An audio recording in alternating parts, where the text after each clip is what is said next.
I've worked very hard my whole life. There's no trust baby in here, guaranteed. I always worked hard. I never worked smart. Did not know about passive income. I must tell you, I was very embarrassed. I had all my money in certificates of deposit for 15 years and under my mattress. I did not know how to do it. Investing is a language. I'm a linguist. I speak a few languages. And it's like, oh, for God's sake, why didn't someone tell me investing is a language? I invested in stocks after learning for 10 years from somebody who's been in the market for 65 years. What's keeping me from investing in sats?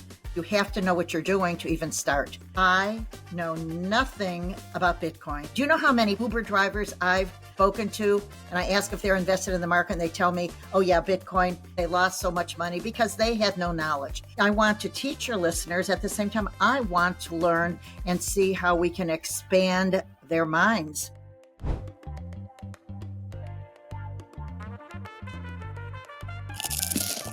Welcome to Sat Chats, the Bitcoin podcast where we chat about sats. Sats are the smallest part of a Bitcoin, the same way pennies are the smallest part of a dollar. With Sat Chats, we are building the world's biggest Bitcoin welcome center to serve as your gateway to generational wealth. So if you are brand new to Bitcoin, we want to chat about sats with you. Head to satchats.com to grab your slot in the studio today. I'm your host, Stuart, Bitcoin Dad. And I'm Chris, founder and CEO of Ithaca Hummus. And today we have number 111, Anne Marie. I like that. 3 1s across the board. We are going to be talking to Anne Marie about Bitcoin because she doesn't have any. She does invest. She does have all that rolling, but we're going to figure out what's going on there. We're going to try to unpack that. Before we get started, Anne Marie, help our satillionaires in the audience get to know you just a little bit more. Well, thank you for asking, and thanks for having me on your show. I'm Anne Marie Sabbath. I've worked very hard my whole life. There's no trust baby in here, guaranteed.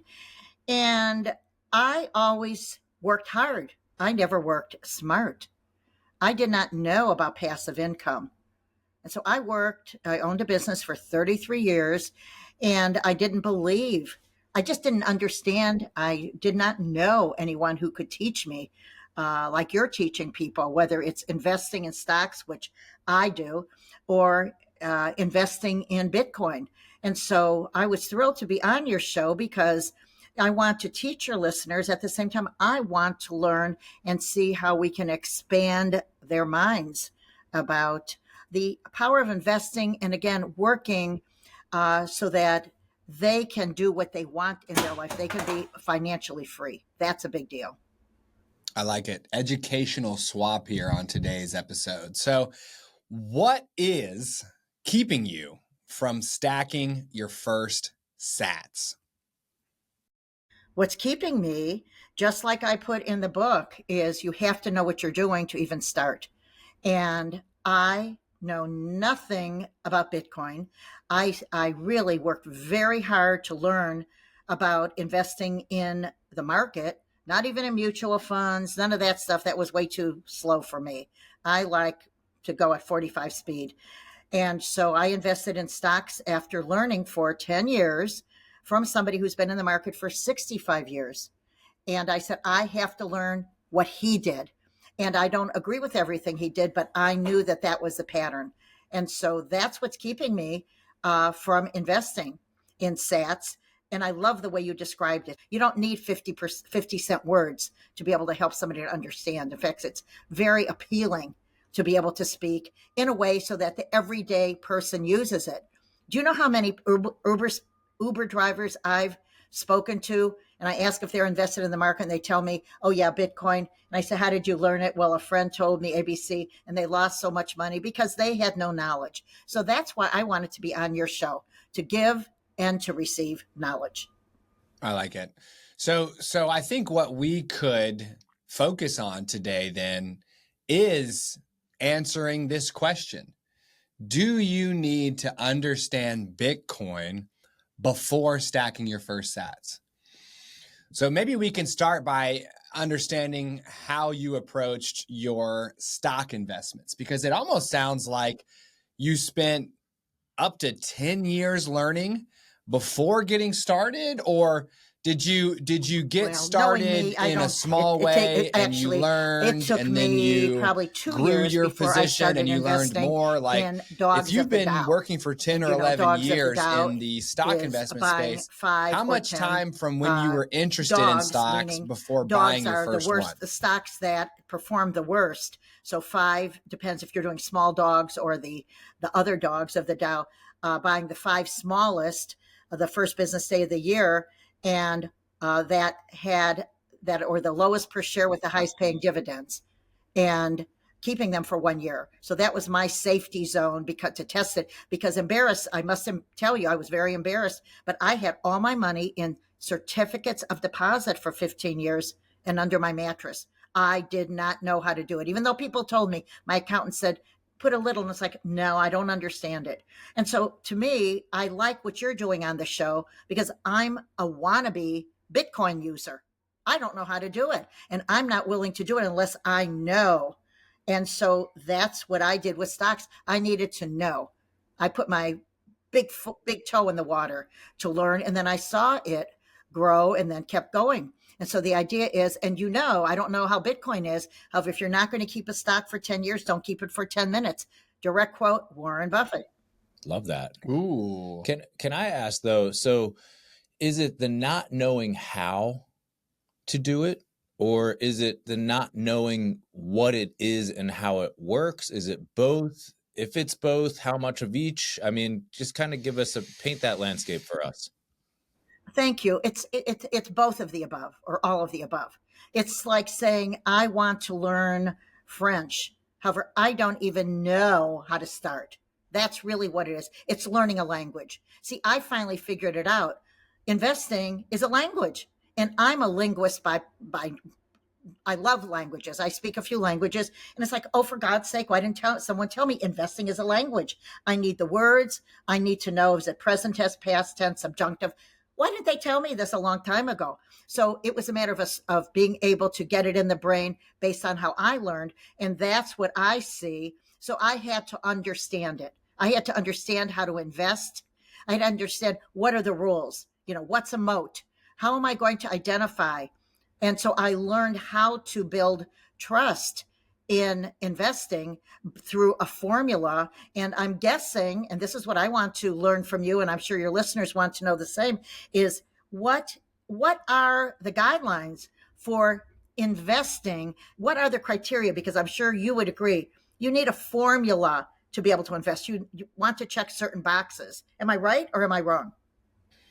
I think we would say that investing in Bitcoin is actually much easier and simpler and requires less knowledge than investing in your typical, equity or, other type of traditional financial product.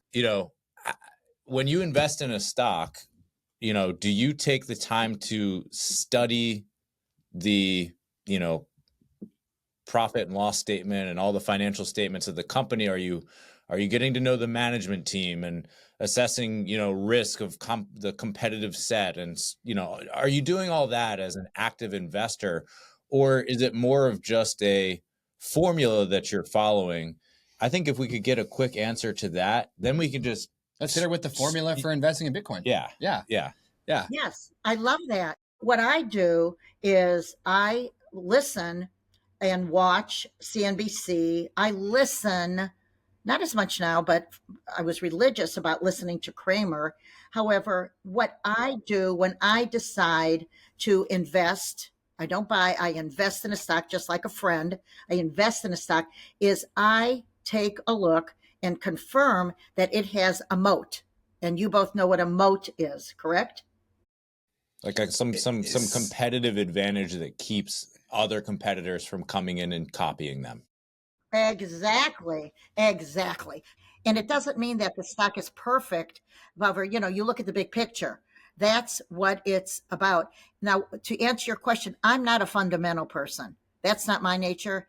I do technical analysis because charts, in my opinion, and from Alan, who is the guru, in my opinion, of stock, 65 years at this point, is charts don't lie. You look at the system. And the key is, it's not timing the market, it's your time in the market. So if you see it carefully, if you look at it, the question is, does it follow the criteria? Is there a moat? Is there a moat? I do not buy stocks that are younger than 10 years old because I want to invest in a stock that is going to be growing versus an IPO. I will not buy a newly issued stock because I want to, any more than you're not going to buy a car that hasn't been tested. So those are some of the criteria. Does that answer the question?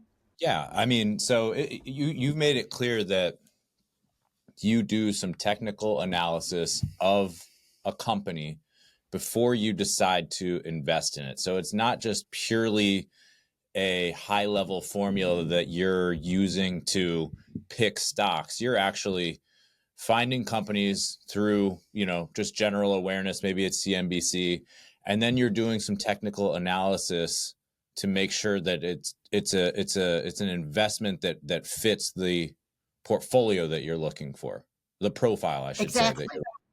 Exactly. I love this. I so love this because it's such a language. And that's why, again, I was thrilled to be on your show, not only to mention the Wannabe Investor, my 11th book, but I really want to know. Knowledge is power. And so I'm very fascinated in what you are sharing with your listeners. So let's layer our response here, Anne Marie, and we'll start with the easiest layer, which is the formula for investing in Bitcoin.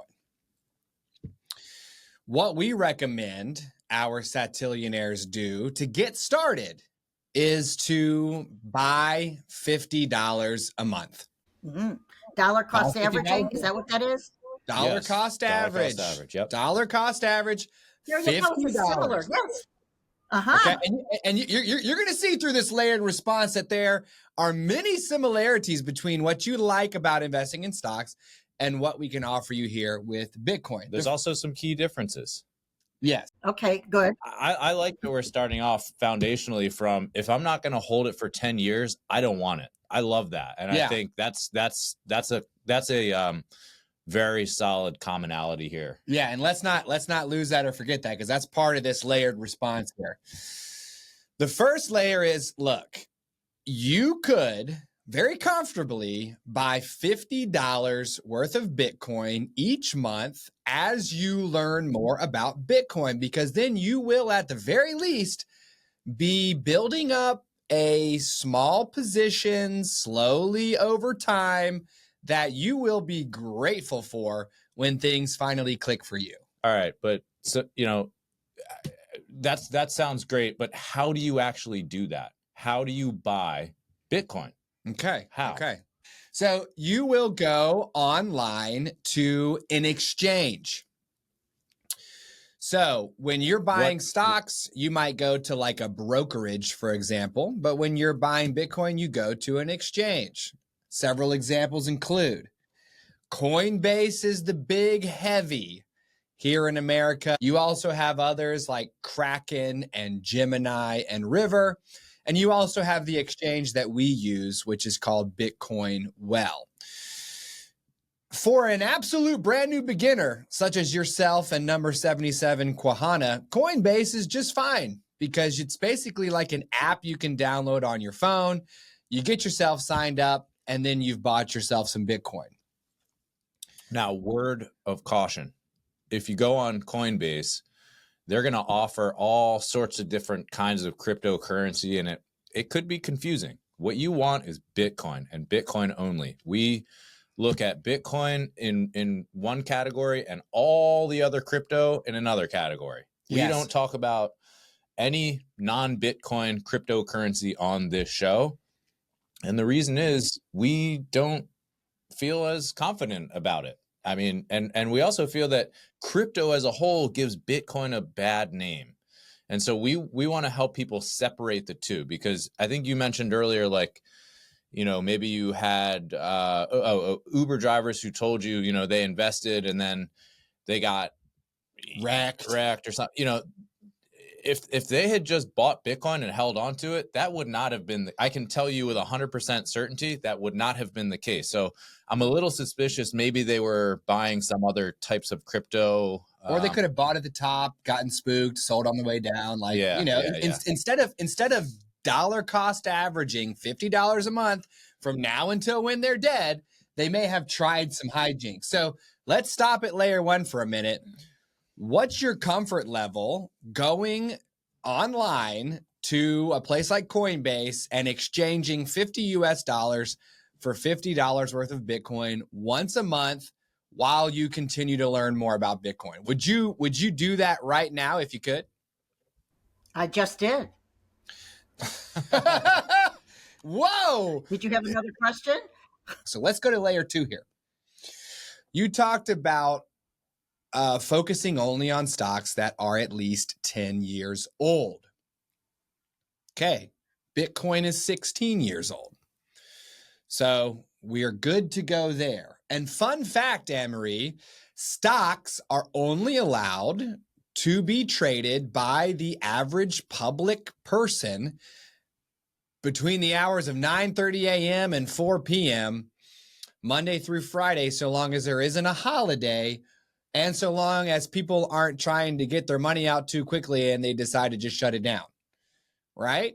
So you have limited access to when you can trade your stocks, right? Yes, you're absolutely right. I'm jotting this down. Bitcoin is available for you 24 hours a day, 7 days a week, 365 days a year, 366 days a year, once every 4 years. Rain, sleet, snow, shine, hurricane, rush on the market, stability, earthquake does not matter. Recession does not matter. Bitcoin keeps going no matter what. Now, if you take the time that Bitcoin has been available over the past 16 years and you spread it out into the available trading hours for your stocks, then it is as if Bitcoin has been available since like the 1960s. So Bitcoin meets the longevity aspect of your stock investment strategy. It also dovetails beautifully with the Warren Buffett style, don't hold it for 10 minutes if you don't want it for 10 years. Because the name of the game with Bitcoin is to dollar cost average into Bitcoin and to hang on to it until you need it. It's you don't need to get in, get out, you open yourself up to losses that way, where you could maybe buy at 115,000 with us, and then tomorrow it's at 100,000. You're like, oh no, I'm out of here. You don't care what the exchange rate is. You just keep buying $50 a month as you learn more and more about Bitcoin. So, right. So layer one, hey, Bitcoin, you just buy $50 a month. You go to an exchange, you buy some, and over time you decide to take it into self-custody. Layer two, it's been around for more than 10 years. It's designed to be held for long periods of time. The greatest shame about Warren Buffett is that he's talked about how Bitcoin is rat poison squared when it, in fact, is the greatest, most Warren Buffett-like thing that there is. It's just a huge shame that he looked Bitcoin right in the face and didn't see that it was perfect for someone like Warren Buffett. Well, in all fairness, you're right. In all fairness, if I may say, look, Warren Buffett invests much differently than you do and I do. But what he does have is a formula. And the key is, look, he didn't invest in Apple for how long? Right. Think about it. Because he had to figure it out. And now it's going to be fascinating to see his CEO who takes over. They may be, their mindset is different. One, they're a different generation. And it doesn't matter how you do it as much as if you follow your own formula. So I know your listeners know this. However, I'm going to ask both of you. When you chose to decide to invest in Bitcoin, did you also follow the formula that you would not need that money, just as you would encourage your listeners? You would not need that money to pay a mortgage, to pay your bills, that was expendable money that you would never have to touch? Yes, I did. So in the beginning, I found $50 each week. After I learned enough about Bitcoin to go, oh my gosh, it is the money of the future. It is the greatest investment of all time. This is the biggest thing since penicillin, the printing press, gunpowder, Roman concrete. Like, got to do it. Once I found that, I was ready to go at $50 a week, not $50 a month. And I found $50 a week by locating a gold coin in my house that I got as a gift for being at a certain company for 5 years straight. Sold that gold coin and made some cash with it. Started investing $50 a week. As that was drying up, I found some old stocks that were not performing, got my wife's permission to just kind of budget neutral, shift them over into Bitcoin. I did a yard sale to make a couple $100.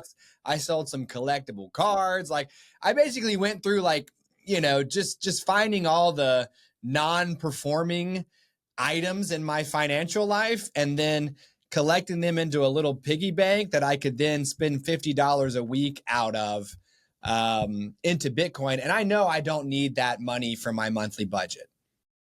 Right. Which is really a brilliant way of looking for it. It was expendable income that was sitting around getting dusty. Yes. I'd like to hear both of your perspectives about how you began, what your foundation was, please. Well, for me, I took almost all of my net worth and put it all into Bitcoin because I know that I can, I think about Bitcoin as it's a great place to store my value. It's a great place to store the value I've earned so far in my life because it's a better, I believe that it will perform better over the next at least 30 years than any stock I could ever pick. I think it's going to do way better. Except NVIDIA, did you say? Did I hear you say that? No, I didn't. And if you look back 16 years, and I'm a big fan of NVIDIA. I'm not I hear you. And there you performing go. asset class For 16 years straight. straight. It has the gold crown 16 years in a row, which means it has done nothing but be the winner since it came out. Here's the other thing. Bitcoin doesn't have a management team. It doesn't have a CEO. There's no operational risk. There's no competitor. I mean, there's nothing to analyze here. It's just it's the money of the future. So first of all, it's currency. It can be used as a medium of exchange. Bitcoin, I can buy something from Stuart right now for Bitcoin. And it's also a commodity that goes up in value the longer you hold it. So I don't know of anything else that behaves like that. Like, for example, you couldn't use your NVIDIA stock or your Apple stock to buy something from me directly. And if you try, but you could use dollars. But what are your dollars doing as you hold them? They're going down in value. So Bitcoin is like this magical combination of like an incredible investment in terms of its performance over time and a currency that can be used to exchange value. It's as soon as I realized that, I was like, okay, I'm just going to park everything in Bitcoin. And when I need liquidity, I'll either use it as collateral, which it's great collateral, or I'll just sell it.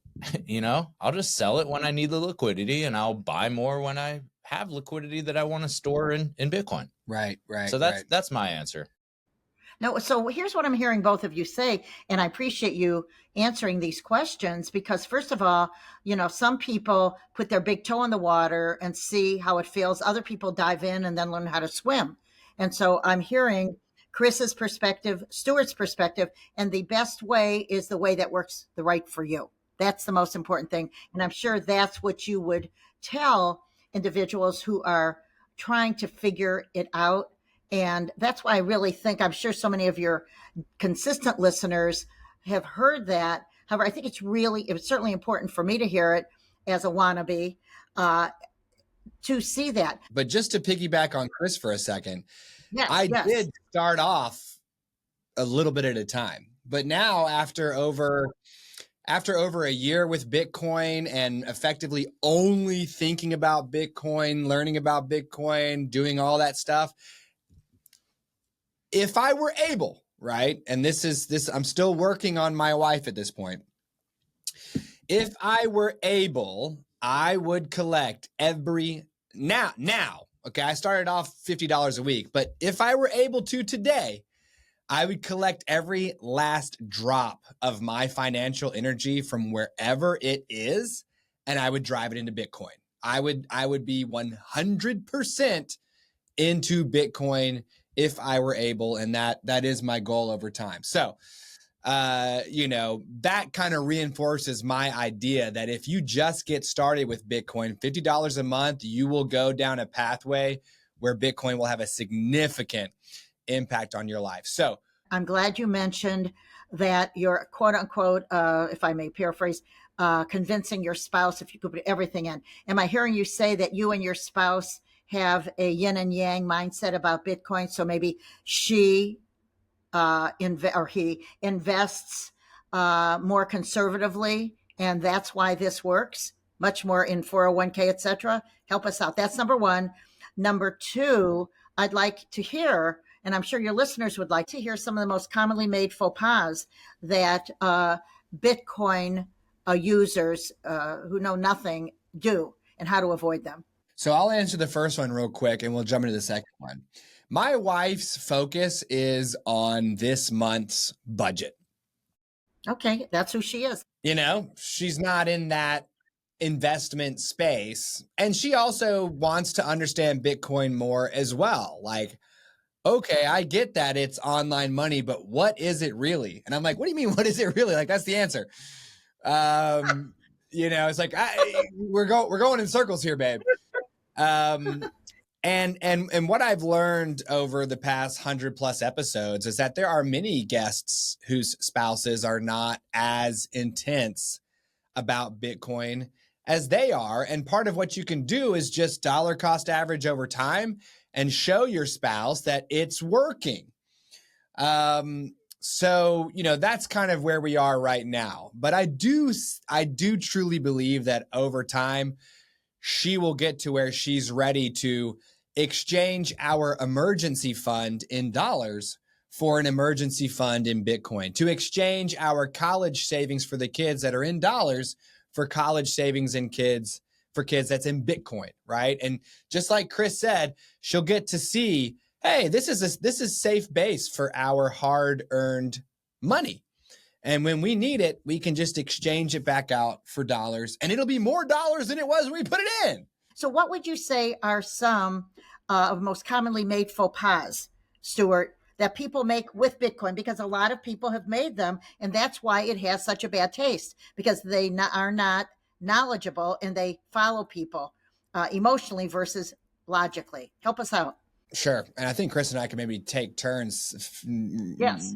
throwing some mistakes at. But by the way, the absolute mental mind flip as you study Bitcoin more, Anne-Marie, is realizing that the reason why I want to put absolutely every last drop of our financial energy into Bitcoin is because I am more conservative than my wife. I want more protection than my wife. I want things to be even more secure. And it's an insane mind flip to even try to figure out how putting everything you have into something that's seemingly volatile and, hard to understand is actually the more secure move. But the number one thing that came to my mind when you asked about faux pas is someone putting as much as they possibly can into Bitcoin all at once with this idea that it's going to go straight to the moon and make them rich.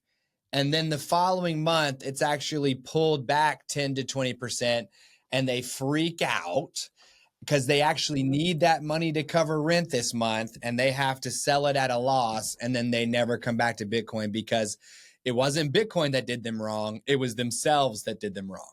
You're right. You never lose until you sell, right? There you go. There you go. Okay, keep going because I love this. It's so analogous to investing. I mean, it is a form of investing. It's just in what are you investing? Please keep going.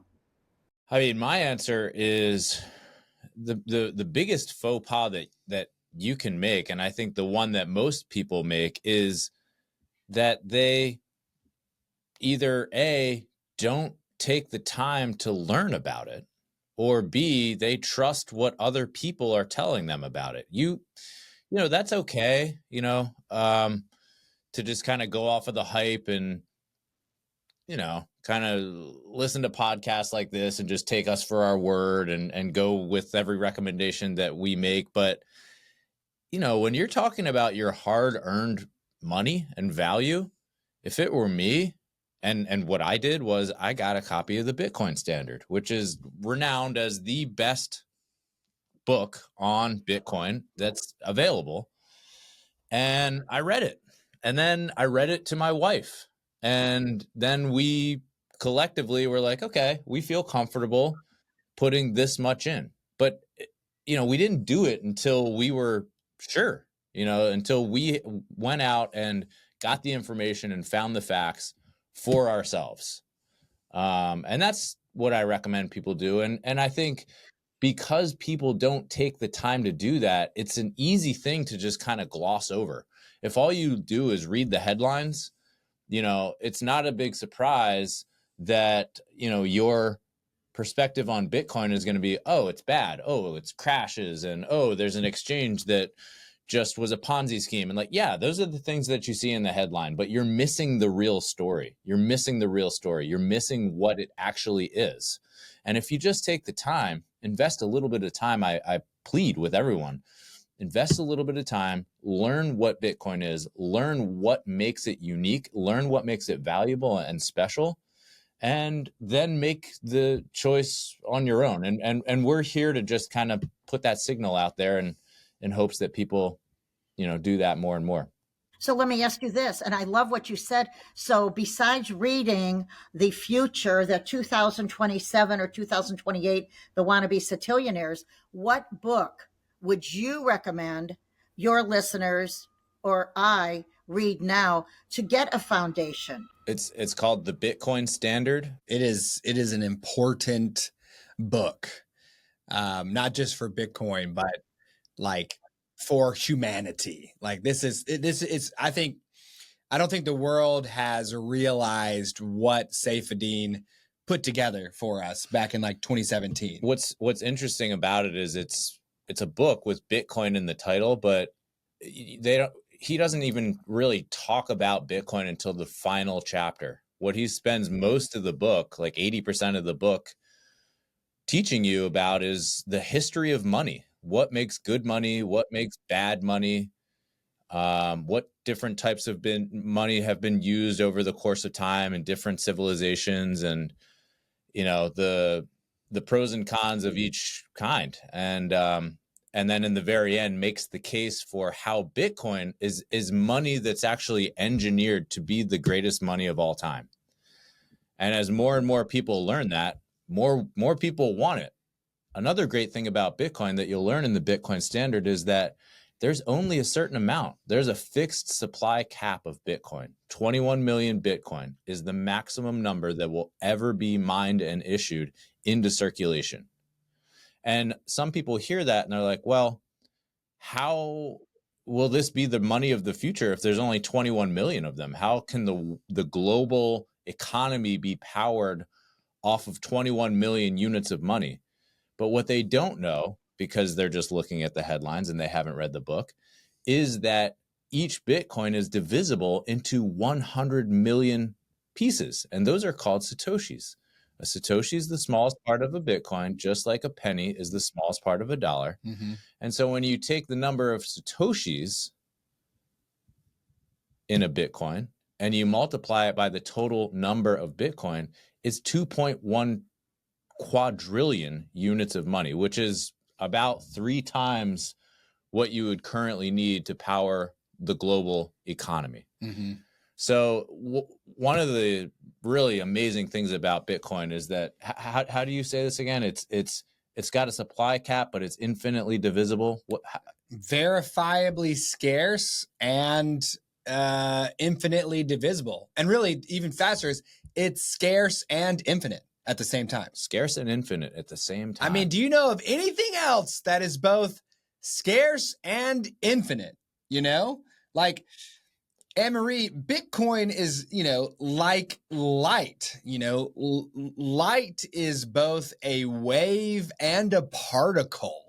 And sometimes it behaves like a wave, and sometimes it behaves like a particle. It's a baffling phenomena that we still don't fully understand. Bitcoin is an investment and a form of money. And in some cases, it behaves like an investment, and in others, it behaves like money. It is absolutely the intergalactic credit of the future. And your great grandkids will be using Bitcoin on the edge of the solar system. Which makes perfect sense. Yes, and I love the way you described it. And again, this is really a very, this is the best. What you're sharing, and seriously, is the best thing since sliced bread. Would you say it's good that people don't invest until they do read about what something is, the Bitcoin standard? That's question one. Question two, I want to ask you, in investing in stocks or mutual funds, whatever, only 40% of people, 40% of Americans are not invested in the market for one of 6 different reasons, which I'm assuming are similar to the reasons that people do not invest in Bitcoin or in any form of cryptocurrency. And you're focusing, which I like a lot. I think it's a great way for your listeners to build trust. You're focusing on one thing. And so what percentage, one, of people are invested in Bitcoin, number one? And number two, would you say it's an age thing? Meaning, my son is invested in Ethereum. And what I said to him is, I said, I don't want to hear about it. If it's expendable income, that's your business, not my business. You have your own savings. You know how to manage a family budget. And so that's the end of it, because it's not my business what he does with that. However, he and his colleagues in their, let's say, 40s, late 40s, at that point, it was early 40s, they believe in it. So the question is, what percentage of people are not invested? And would you say it's because they still haven't been able to feel it as a tangible, understand it? Well, first of all, I would say you don't have to read the whole Bitcoin standard or do anything before you buy your first, 50,000 Satoshis. If, I would almost recommend just go get $50 of it. Just do it. Just get $50 and don't worry about the dollar cost recurring every week, every month for now. Just get some, work with it, see how it works. Like, go ahead and, set up the Coinbase account or set up the Bitcoin well or download the wallet. And just the process of doing, as we know, is a great way to learn. I mean, you're going to learn a lot just from doing it. And you can do it at there's a low bar there. There's a low cost of entry. You don't have to spend a lot of money. Get $10, $20, whatever. Yeah. Anything that kind of gets you on the path of, okay, I'm paying attention now. I'm paying attention now to this. Then pick up the Bitcoin standard and read it. And maybe before you invest any more or more than you are comfortable with, having not read the Bitcoin standard, just keep it limited until you're done reading the book. Then read the book and then check in with yourself. How do I feel now? Do I need to adjust, what percentage of my portfolio I'm willing to invest here now that I've read the book? Well, and then we'll answer your age question, and then we'll ask you a question. It's not an age thing. we've had Bitcoiners come on the show who learned about Bitcoin in their 70s and they became Bitcoiners. My son was 11 years old when he started stacking sats. It's everybody. Right now in America, there's a lot of 30 to 40-year-old men in Bitcoin. But through this show, we've been able to uncover men, women, kids, grown-ups, grandparents, and all sorts of races and all across the world. So, I think less than probably 10% worldwide are working with Bitcoin right now. And it's crazy. And as that number grows, it's going to be life changing. So we'll ask you a question here, Anne Marie. I think you can tell based on our conversation today that there is so much, to Bitcoin that we will never fit it all into one chat about sats. So we ask each of our guests if they'd be willing to come back on in 9 months to give us an update on their Bitcoin baby. Would you be willing to do that for us? Of course. Okay. You're great closers. Yes. Great. We got her. Yeah. Yeah. So let's recap the conversation with Anne Marie here. Anne Marie came from the Midwest, moved to, it sounded like New York City, Right. and spent over a decade teaching herself about stocks, working with some longtime mentors in the field, found a way to create a system of investing in reliable stocks for the long term, to eventually add a zero to her net worth, and now has a book out, which is her 11th, called The Wannabe Investor. 12th. The 12th is coming out soon, I believe. Apologies. And what we found is that Bitcoin has a lot of pleasurable overlap with what you've learned over the past 10 to 11 years.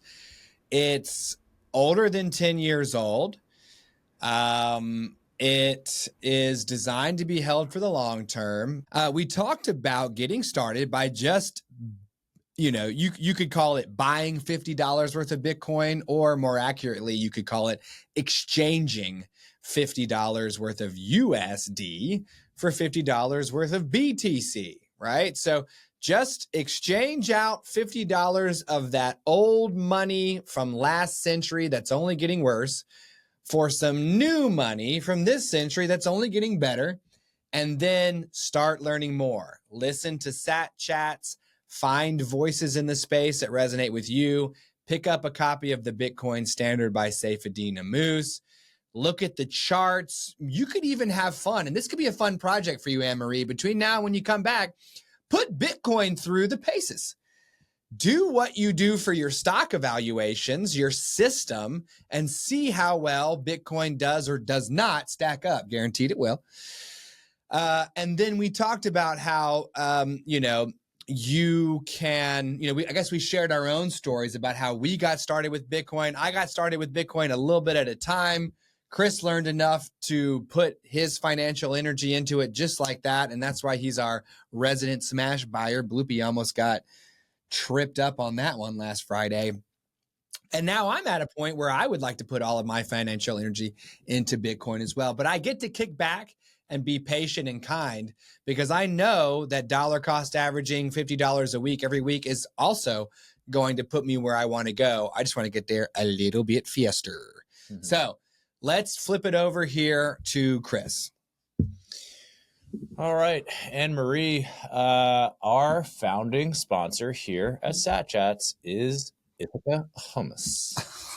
My company, which I am the founder and CEO of. Flex. Okay, and we've got the jalapeno lime here today. We are grabbing this episode by the peños. And adding some lime. Yeah, okay. All right. So go ahead. You hear that? A little fat glob for me.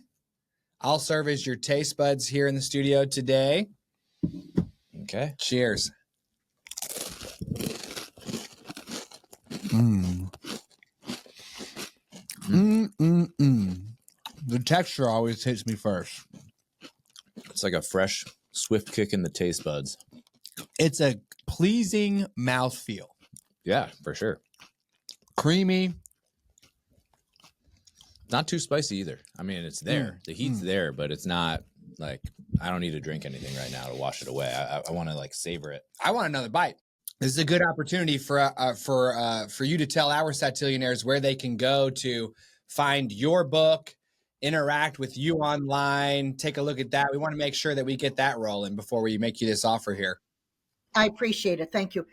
It's the Wannabe Investor, 40 Must Know Facts for buying your first stock. And what it is it's teaching people, it's a primer. It's saying, look, like I was a wannabe and I took every single reason to not invest in the market. And once I learned how to invest, my gift was paying it forward. So they can buy writing this book, which took 3 years. I had 3 editors, from Motley Fool editor all the way to my normal nonfiction editor, etc. And it's available on Amazon as a hardback, paperback, ebook, and audio. It's really important. And I say this because, if I may share it, I want to give your listeners ideas as well as you. This is the first of the Wannabe series, as I told you at the very beginning. The second one is coming out. This is the ARC, Advanced Reader Copy.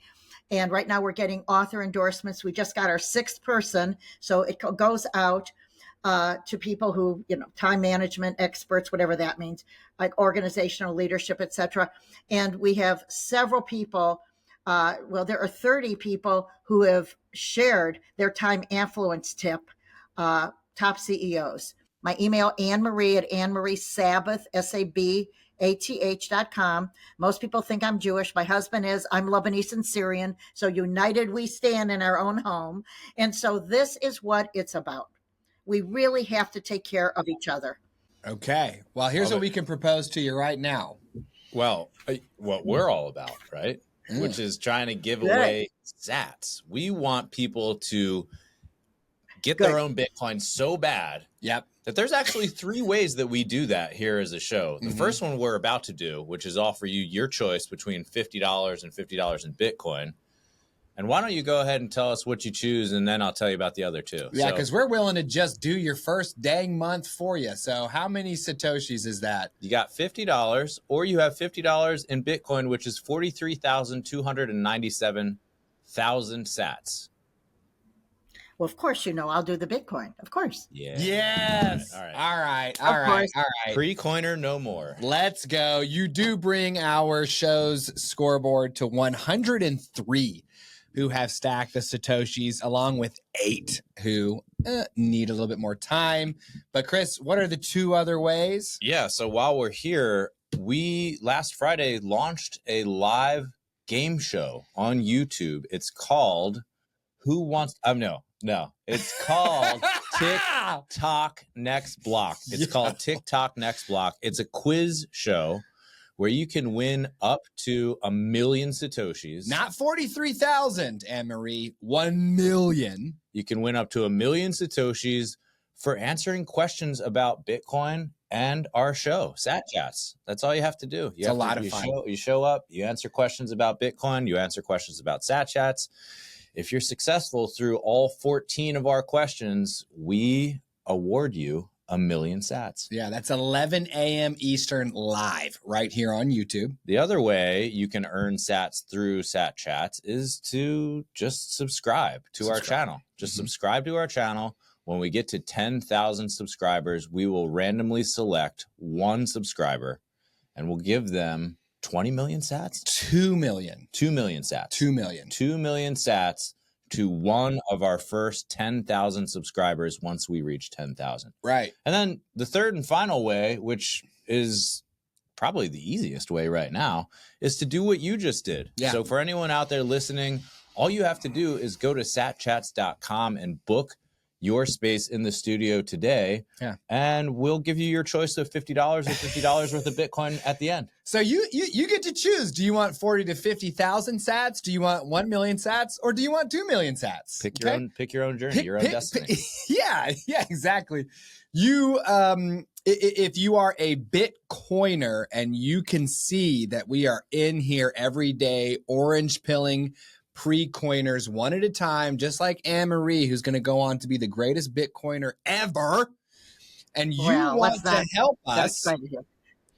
Oh, we know what's going to happen. If you want to help us mint the next brand new Bitcoiner, then you can zap us your sats on the Lightning Network.